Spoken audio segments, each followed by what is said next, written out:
Welcome to When Not Yet Becomes Right Now, the podcast where we dive deep into the moments of transformation, the times when not yet shifts into right now and everything changes. I'm your host, Jen Ginty, and this podcast is all about those pivotal moments in our life journeys. You know the ones, when the hesitation fades, when we take that first step, even if it feels like a leap. It's in these moments that growth and healing begins.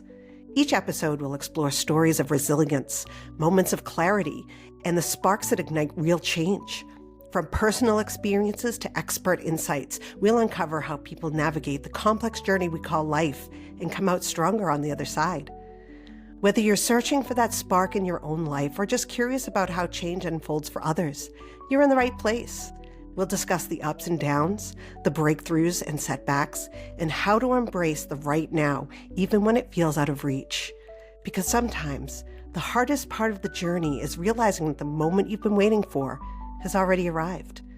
So take a deep breath, settle in, and let's get started.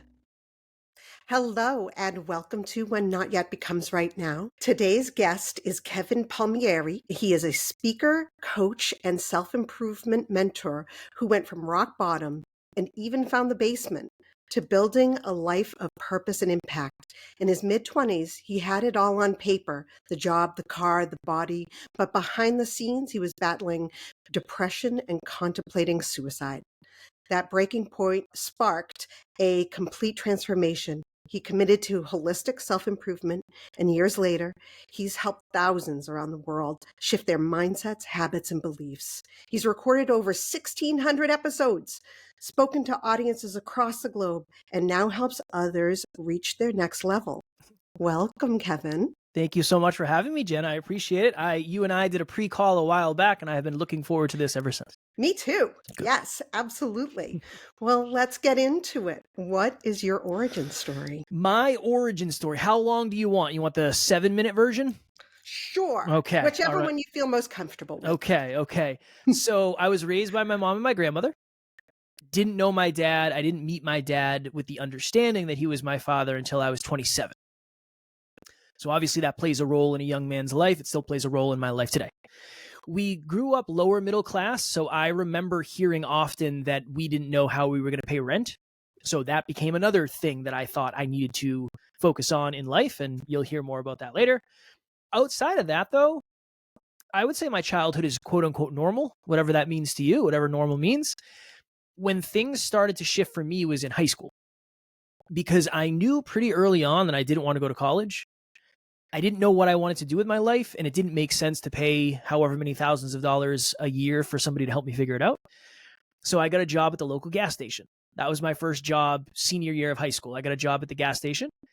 I worked there, and then I left there, and I worked at a hospital cleaning bathrooms and floors overnight. Personal trainer, truck driver, forklift operator, construction, tiling, on-call firefighter, just HVAC, many things. And as I jumped from job to job to job to job, I got less and less hopeful that I was going to be any level of successful and any level of certain and safe.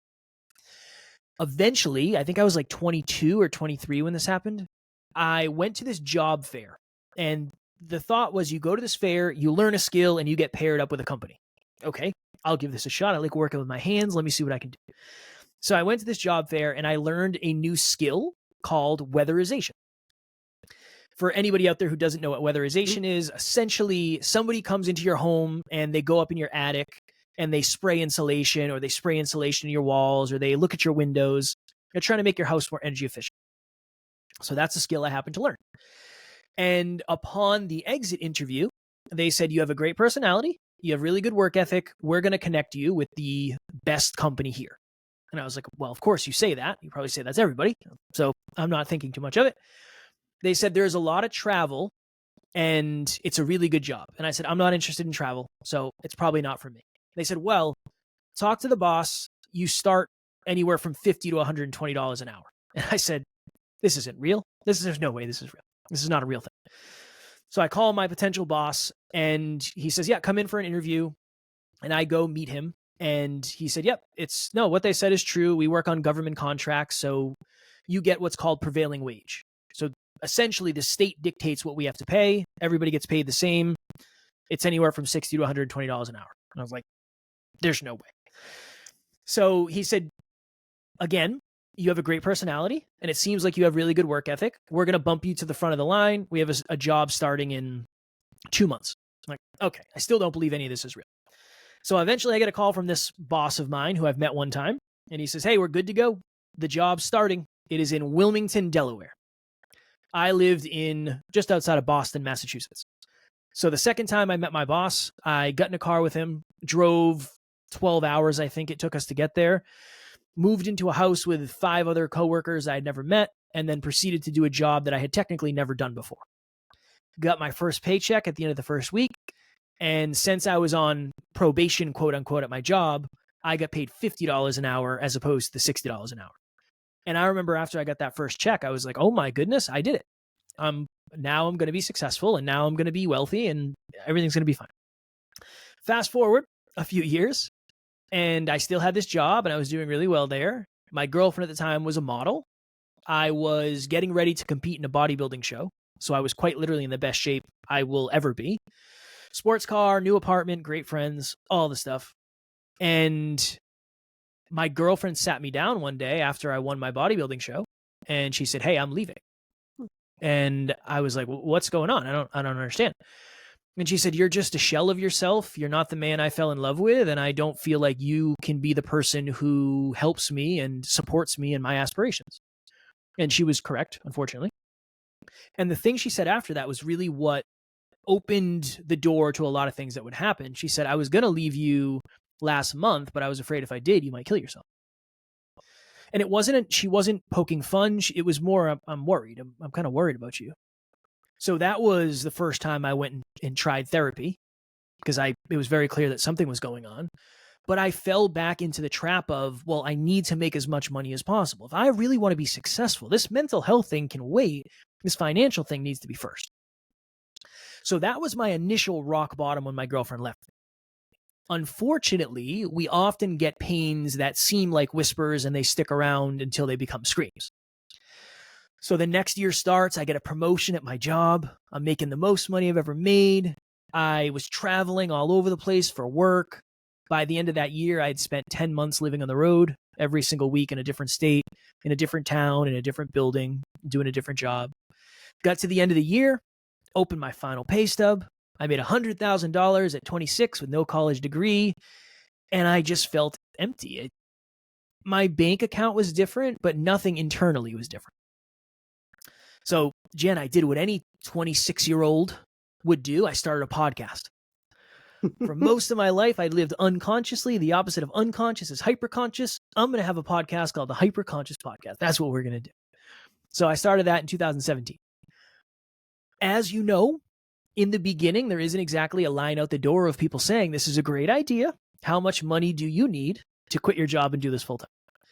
So I had to keep going to this job that I now hated because I knew it was not the thing that was going to bring me quote unquote success anymore. I was homesick before I left. I just lived out of my suitcase because I was always on the road. I was struggling to hold down a serious relationship because I was never home. I was getting more depressed. I was getting more anxious. I was calling out of work. I was leaving the job sites early. I was showing up late. I just did not care. And eventually, after a few months of that, I woke up in a hotel room in New Jersey. It was, I think, 5:15. I sat up. I slid to the edge of the bed. I was lacing up my work boots. And the best way to explain it is that morning, there was 10 televisions on in my head, and every single one was on a different station. For context, it's very important to understand that I felt like this was luck that got me this job, and I was never going to get another opportunity like this. So leaving this job behind quite literally meant leaving success behind. One of the televisions was saying, you're stuck here forever. You got lucky. If you ever did leave this job, what would your friends think? You make more money than any of your friends. What would your family think? I have so much significance because my family thinks I'm successful. And then the loudest one for me was, what are you going to do? The podcast thing is not realistic, Kev. I mean, it would be reckless to leave this job and go all in on a podcast. And it was in that moment where I found out that rock bottom has a basement. I remember thinking to myself, well, if I was just to take my life, I would take all of my problems with me and I wouldn't have to worry about any of this. Luckily, I had a really good friend who is now my business partner, who I reached out to and I confided in and I was vulnerable with. And he gave me some really good advice. And I ended up making a different decision that day. And it created a light at the end of the tunnel. I realized I don't have to stay at this job forever. So I ended up leaving that job 2 or 3 months later. And then as of 2018, we decided to try to do this full time. So I left my job in 2018 and I've been a full-time podcaster ever since. But the first several years got worse before they got better. And now we're quote unquote successful and we look successful, but it was just brutal getting to where we are today. So I would say that is the story of how we've arrived here. Yeah. Oh, so much to unpack. Question for you. Do you think that the way that you grew up molded that outlook you had on finances? Yeah, 100%. I always say logically, it makes sense from a logical perspective. I was short. I felt insignificant. I didn't want to be broke. So if I could just get in really good shape, have a really attractive partner, and just have a boatload of money, that should dissolve all the trauma of the past. That was my thought. So yeah, that was a really big piece of it. And the other thing too was my mom, although we did not have money, my mother was reckless with money. I remember one time she said, if you make my bed, I'll give you $100. It's like, easiest $100 I'll ever make. I'm in. I think that skewed to me the importance of money. And it also made me want to be very, very, very charitable. I'm somebody who if I get a $50 meal, I want to leave a $50 tip. I aspire to leave a $50 tip. When you don't have money, that is reckless. That is not a good behavior.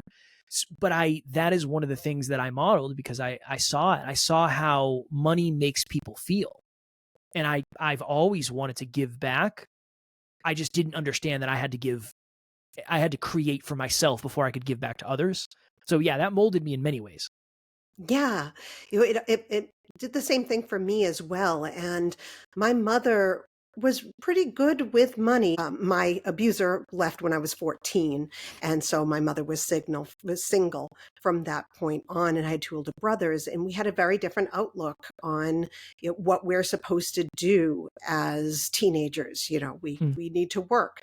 We need to work to get out of the place that we need to survive from. We Yes, needed all those kinds of things. And family really does play a key role in that feeling because I worked when my abuser still lived in the home and it really felt like it was an escape. I felt like I needed to escape from there. So I did whatever I could and learned that survival was being out at a job.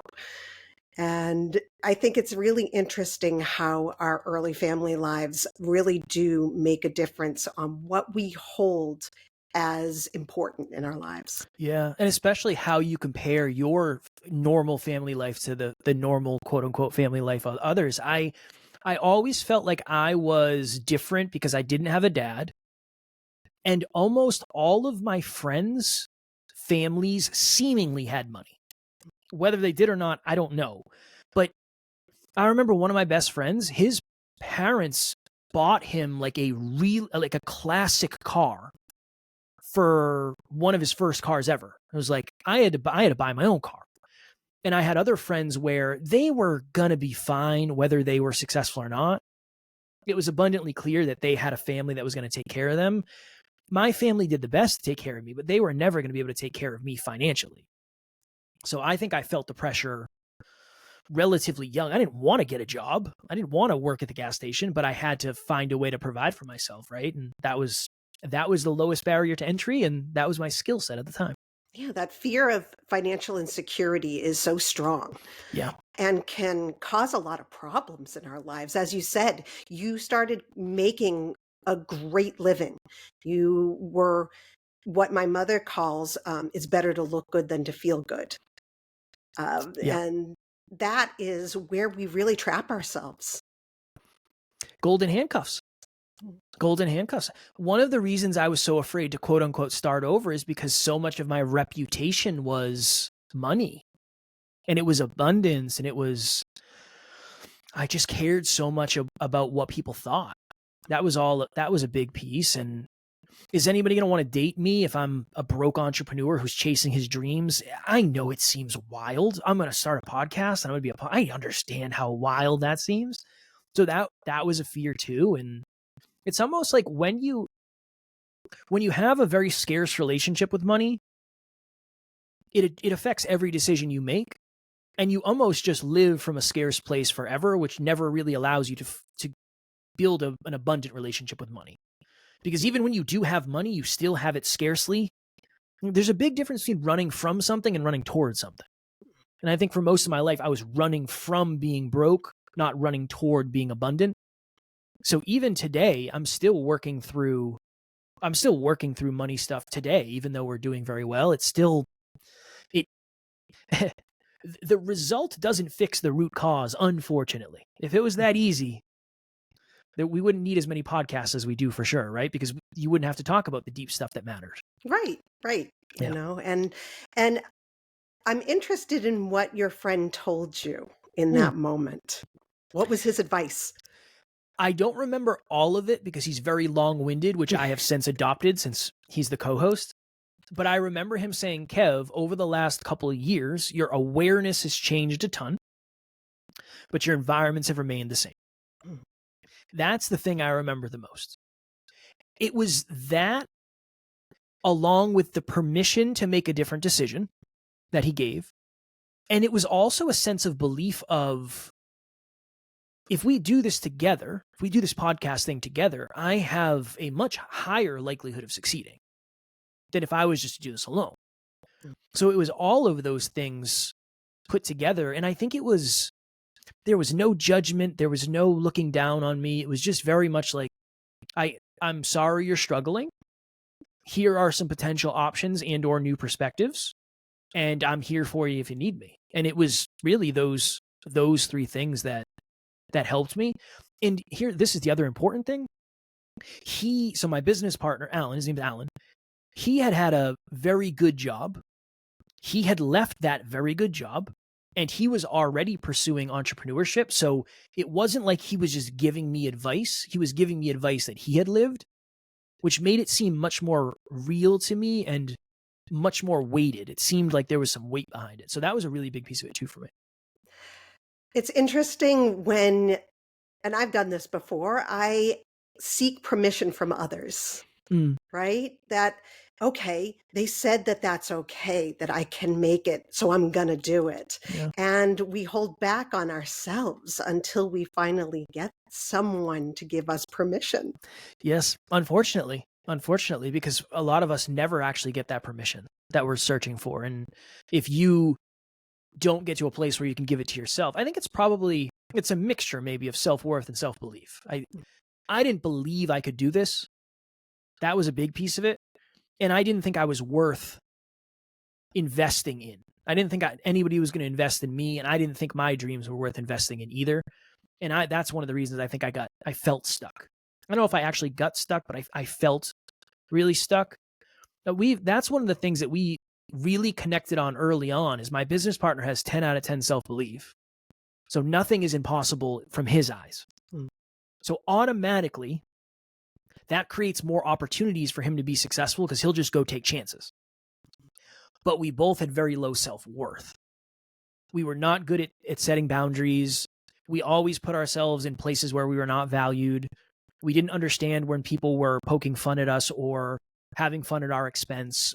We didn't get that. So as my self-belief has increased over time and my self-worth has increased over time, it's become drastically obvious that those were really, really holding me back.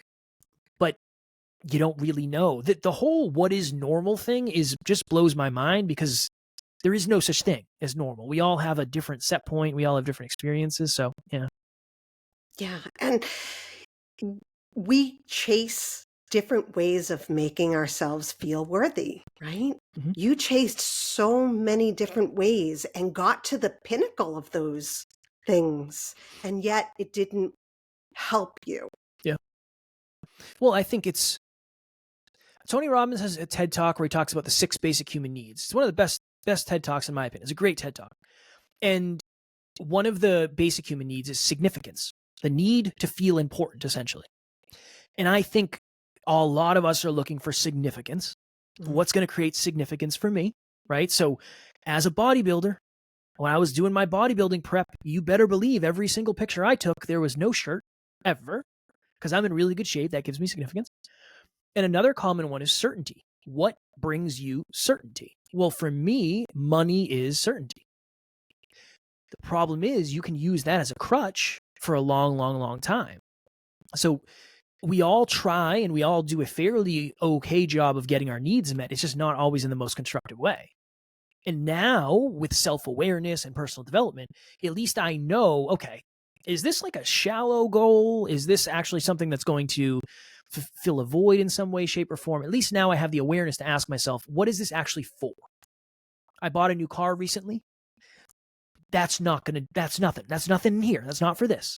That's more a celebration of momentum and progress. And it gives me momentary bouts of happiness. But it's not going to fulfill me. This is what fulfills me, right? This is what fulfills me. And then I think the opportunities and circumstances that the fulfillment brings can create momentary bouts of happiness, essentially. You know, that age-old adage of money can't buy happiness is true, right? Money can't buy happiness, but it can buy opportunity and it can buy circumstances.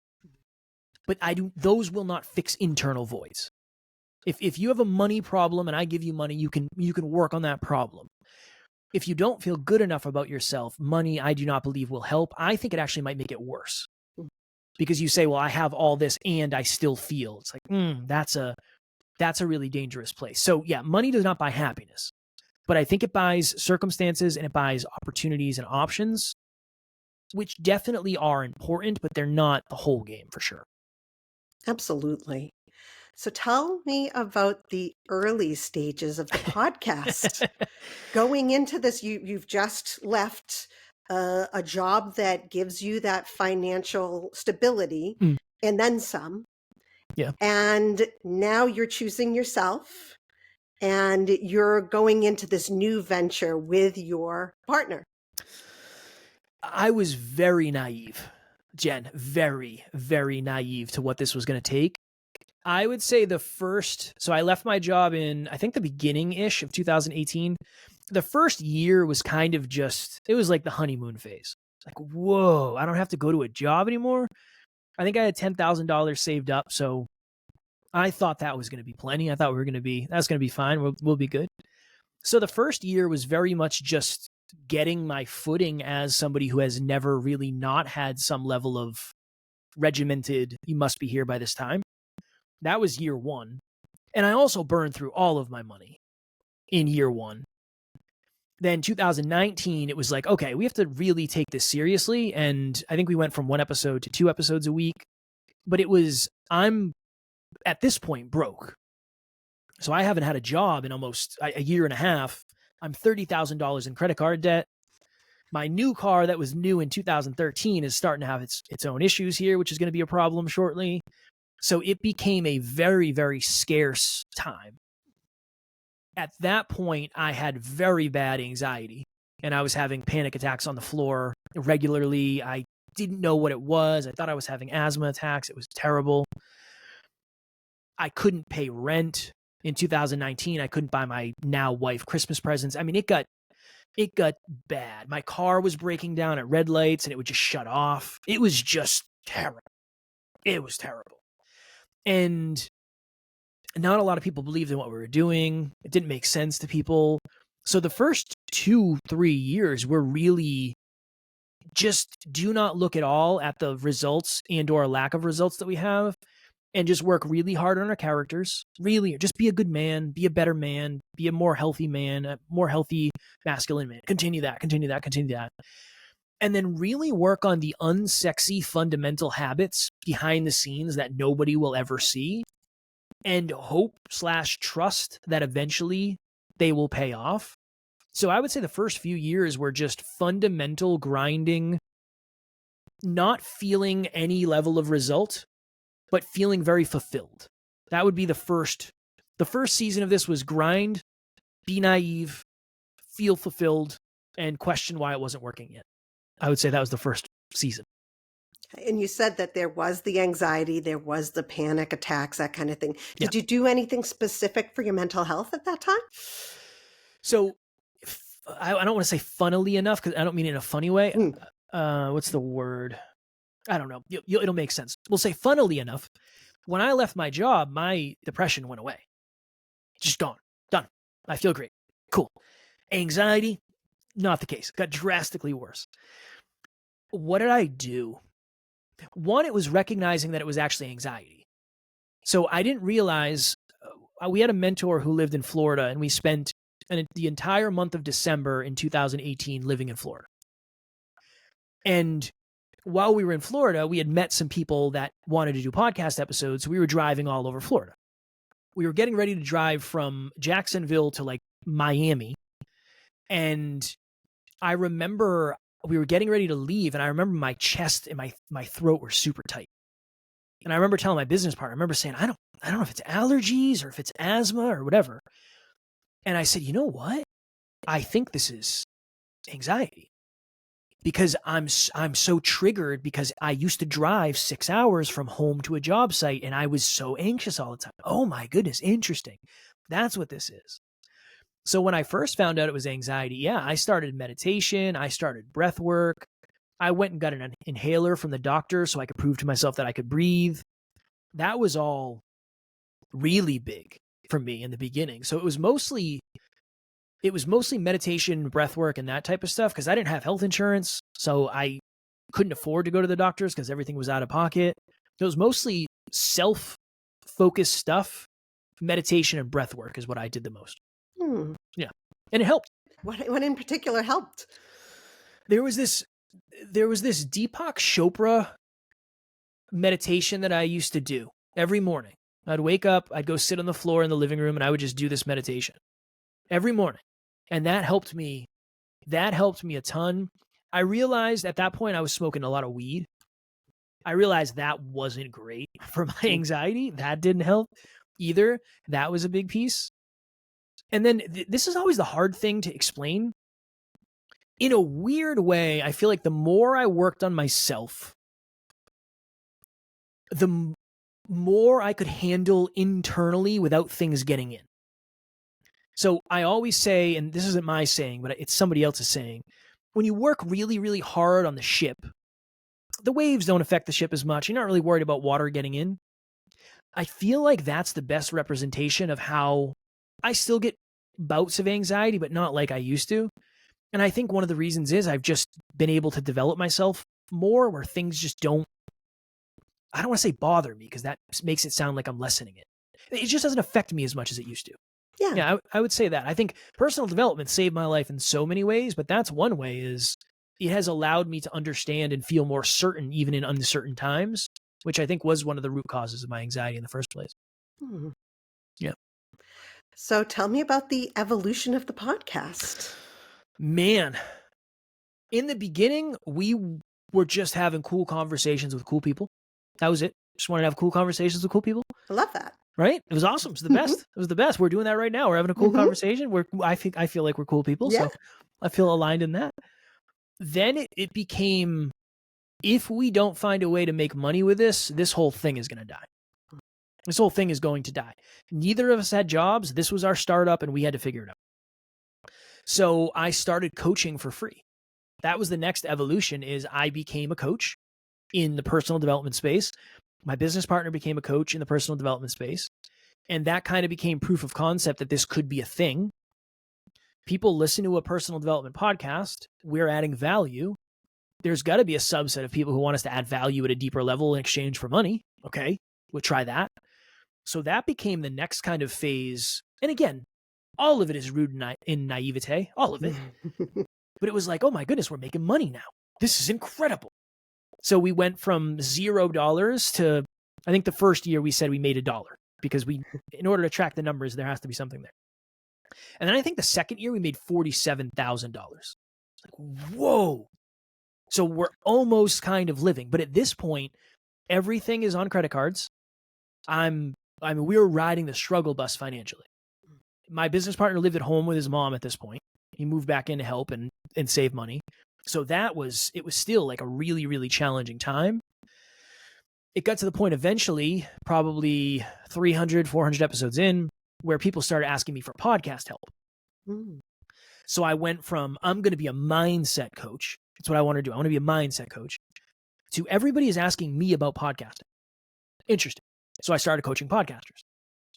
That became a whole new, that's a thing? I didn't even know that was a thing. Okay.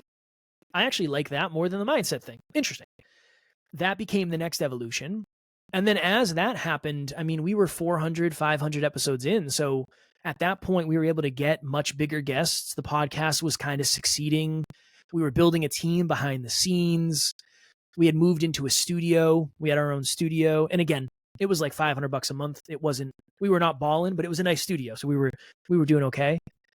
But even at that point, you know, we were so focused on growing the business that I was still broke. I wasn't taking almost any money out of the business. Alan wasn't taking almost any money out of the business. At that time, it was whatever money you make either goes back into the business or you use for your living expenses, right? So that became kind of the next phase. We got some really good guests on, realized that a lot of people behind the scenes aren't as good as they are in front of the scenes, stopped having guests completely, went from 6 episodes, well, 1 to 2 to 3 to 4 to 5 to 6, up to 7 episodes a week. So we do an episode every day. And then it really became, okay, we are going to be the most consistent podcast humanly possible. And our audience will be made up of people who just want to get a little bit better every day. And that's going to be the jam. And that has been really the last 3 years, I would say, of this journey from 2022 to 2025 when we're talking now. It's just been the unsexy fundamentals. As the hosts and the creators of this, we have to get better every single day, no matter what, if we want to add value into people's lives. And we've just gotten to the point where we're very focused on just a few things. If you come over for dinner, Jen, you are going to be just disappointed in what I make. That's not my jam. But hopefully I can add a shred of value in this episode. That's the goal, right? So for me, it's really podcasting, coaching on podcasting, and speaking on podcasting. Those are really the 3 things that I do now more than anything. But it takes time before you can really go all in on 1 or 2 or 3 things. So yeah, it went from very unfocused and naive to slightly less. And again, even today, I'm way more focused and less naive than I've ever been, but I'm also naive and not nearly as focused as I need to be. So I think that'll be that way forever. Yeah, I don't know if that naivety goes away at any point in our lives. I mean, I'm 51 years old and I still believe that I'm very naive in things that I move forward with. Yeah. Even this podcast, I created this podcast because I'd been going on other podcasts and talking about my healing journey. Yeah. And then realizing there are so many other healing journeys out there that deserve to be told. And that's how I jumped into podcasting. And it's been a wild experience. It's been a beautiful experience meeting people who have similar ideas and values and similar histories even, and creating that community. I feel like I say it a lot. Community really is so important. It is. You know, the interesting question, if you weren't naive, would you have started in the first place? I wouldn't have. If I knew how bad this was going to be in the beginning, I don't know. I know it was bad at my job. I know. I don't know what I would have done if I knew it was going to take as much of me as it has. So would you have started without naivete? Well, I don't know, honestly, Kevin. I'm not sure because I kind of created this podcast because I created my Moody Monster doll to help kids to, better cope with their feelings. And it kind of just morphed from that, finding content, doing the things that I love doing to help others learn about their emotions and all that kind of stuff. It just kind of morphed as okay, and this is the next step, the next level of my, business, my life. I think we think of naive as bad. And I think sometimes it's like, yeah, that rock was a little higher than I thought it was going to be, or that pizza was a little bit bigger than I thought it was going to be. I was naive. I was naive to what I thought it was going to be. So yeah, it's similar. You can only go off the information you have, and you can only go off the emotions you have. And from there, you got to figure out whether or not you made the right decision. But I think that comes with time. Yeah, absolutely. And when people get in tune with your podcast, what should they expect from an episode? Heart-driven, but no BS personal development. I don't like the trends. I don't like the fads. I don't like the stuff that goes viral. Most of that just doesn't work. Just doesn't. It might make you feel good, but it's not necessarily going to facilitate the change that you want to see in yourself. So for us, we are very big on the fundamentals. We don't talk about stuff that's flashy. It's not the most exciting content in the world, but I do in my heart of hearts believe, if you listen to our podcast every day, you will change. Because we're changing and we're talking about what we're going through and what clients are going through. And will you recognize the change day to day? Most likely no. But if you listen long enough, I'm convinced that you will feel that change. And I think you use the very important word, community. We're all looking for the place that we fit in. And we built this in many ways, didn't understand this at the time, but because we didn't feel like we fit in. Well, one of the best things you can do if you don't feel like you fit in is build a place where you fit in, right? So that's another thing, is you're going to be surrounded by people who value getting to the next level, and they value chasing their dreams and doing it in a healthy way. And I think that's really important to add. Yeah. I have a question for you. Please. What kind of advice would you think that you would be giving to someone who went through that right now moment that you went through when you decided, I'm jumping ship and I'm going in a new direction? I would say, one, it's most likely going to, and I don't mean this as a negative, it's most likely going to take longer than you think. I would rather you be delusional in you thinking it's going to take too long than delusional in thinking it's not going to take very long. That would have served me for sure. That's one. Two, figure out what you're already really, really, really good at. Because you can get a pretty good head start if you have a unique skill set or you're really good at something. You could probably put that skill to work pretty quickly and make meaningful progress. I don't think that's something that we really did as well as we could have, probably. In fairness, I don't think I was that good at much, to be very honest. My business partner was good at a lot of things, but that would be the second thing. And then the third thing would be, just like anything else, I would sign a contract with yourself that you're going to commit for X amount of time. I am going to try this for 2 years. And if it doesn't work at the end of the 2 years and I can look myself in the mirror and say, I really gave it my best shot, then I can be okay with moving on. I just think we quit too soon. We quit too soon. I'm convinced it's one of three things. It's misaligned time perspective. So you think it's going to happen faster than it's going to. Misaligned expectations. You just don't know really what to expect from the journey. Or misaligned approach. The way you're approaching quote unquote success is just not going to work for you. It's just, that's not the right approach. If you stay in it long enough, you kind of figure out what doesn't work and what does. So I think if you were to sign a contract with yourself, say, I'm going to give this a shot for 2 years and see what happens, at least you know how much time you have to figure it out. Yeah. And I think purpose is so valuable. Knowing your purpose, knowing what you want to do in this world, how you want to make a difference in this world. Did you realize it was your purpose straight away, or was it a little while into it when you realized, hey, this is what I want to do. This is the purpose I have in life? I think I found it pretty early on. So I never intended on starting a podcast. That was never a thing. I never planned on it. Alan, my business partner, interviewed me on his YouTube channel before I ever had one. We talked for like an hour and a half about fitness and mindset and discipline. And at the end, I said, imagine if you could do that for a living. And my buddy who was with us said, well, there's people out there that do. And then I was off to the race. I had the equipment that week. I was ready to roll. This is my thought. My purpose is not to be a podcaster. My purpose is to use my voice in whatever form that is to help raise people's awareness so they can avoid some of the mistakes that I could. The podcast is the vehicle. I've always loved helping people. I've always wanted to support people. I've always loved coaching people. I've always loved being there for people. I just never knew how to do it sustainably. So I think it was a connection of, I want to inspire people and I want to motivate people and I want to help people transform. How would one do such a thing? Oh, podcasting. Interesting.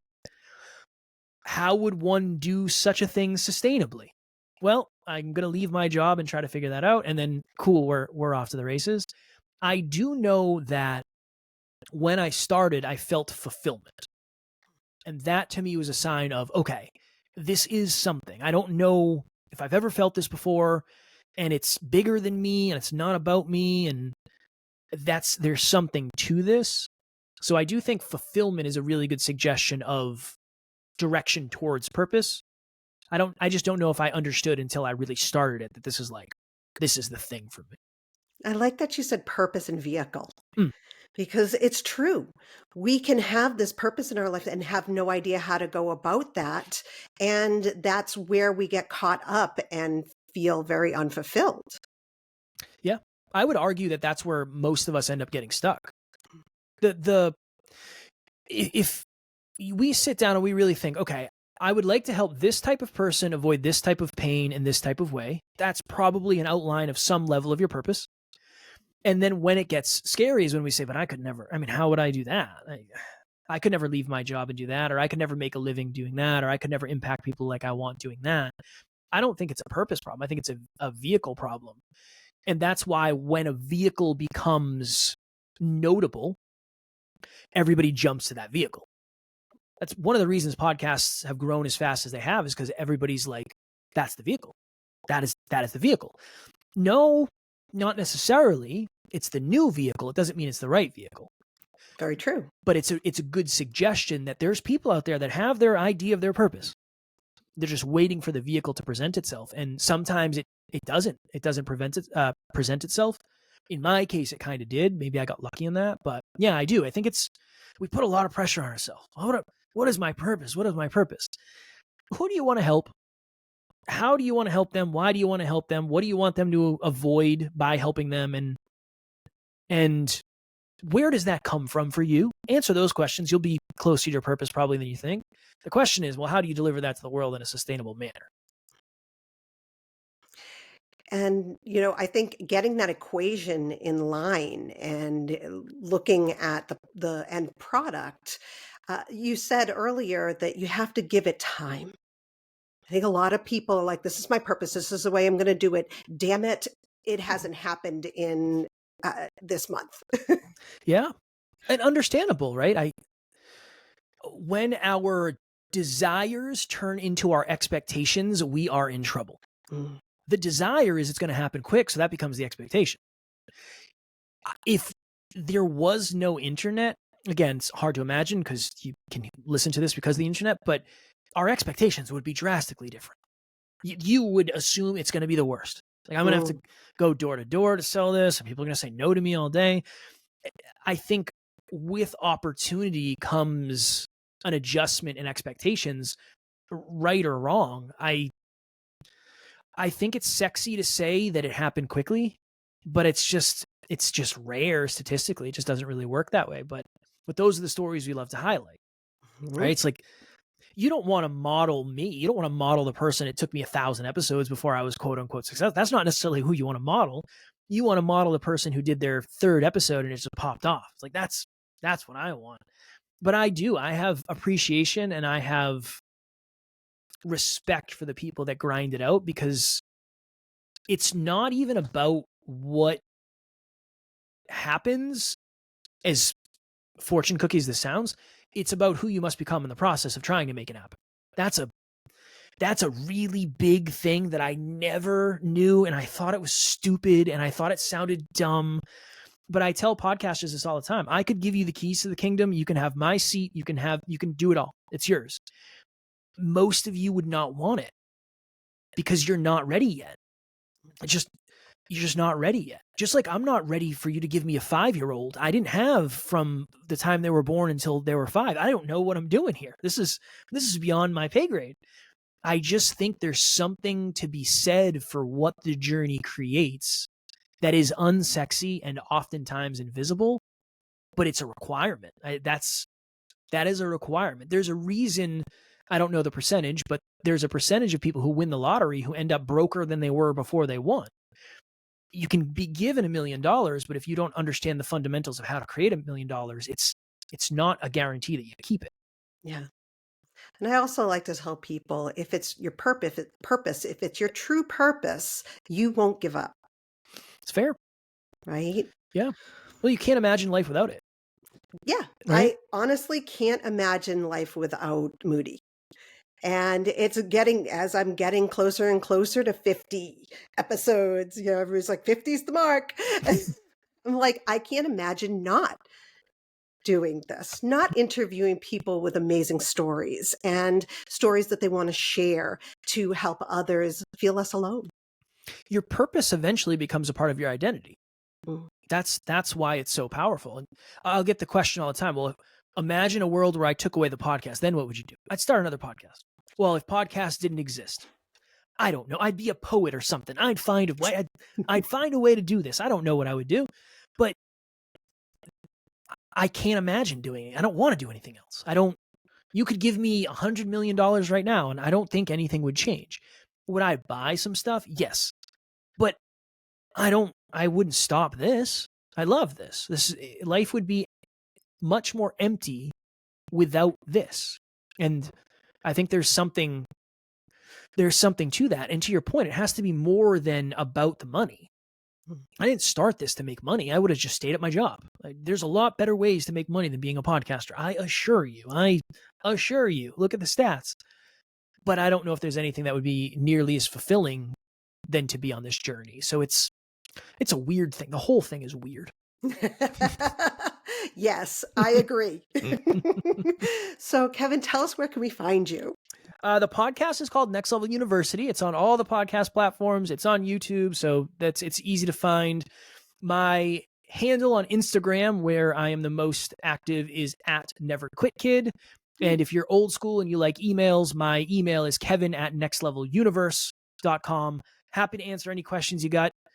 Anything I could do to be of value, I am more than happy. I do my own emails, so you'll be hearing from me if you reach out. And that will all be in the show notes. Thank you so much, my friend. Thank you so much, Kevin, for coming on the show and sharing your light and sharing your purpose. Thank you for having me. I appreciate you facilitating the conversation and making me feel safe to go deep. Thank you. You're welcome. Thank you for joining us for this episode of the podcast. This show is produced by Phoenix Freed LLC, and I'm your producer, Jen Ginty. We hope you found today's conversation inspiring. Okay. Thank you for joining us for this episode of the podcast. This show is produced by Phoenix Freed LLC, and I'm your producer, Jen Ginty. We hope you found today's conversation insightful and inspiring. If you have a story of your own about when a not yet moment became right now, we encourage you to reach out and share it. You can find more information about being a guest on our show at whennotYetBecomesRightNow.com. Remember, you are not alone on your journey, whether it's a journey of healing, growth, or transformation. Every story matters. Thank you for listening, and we'll catch you next time with another inspiring episode.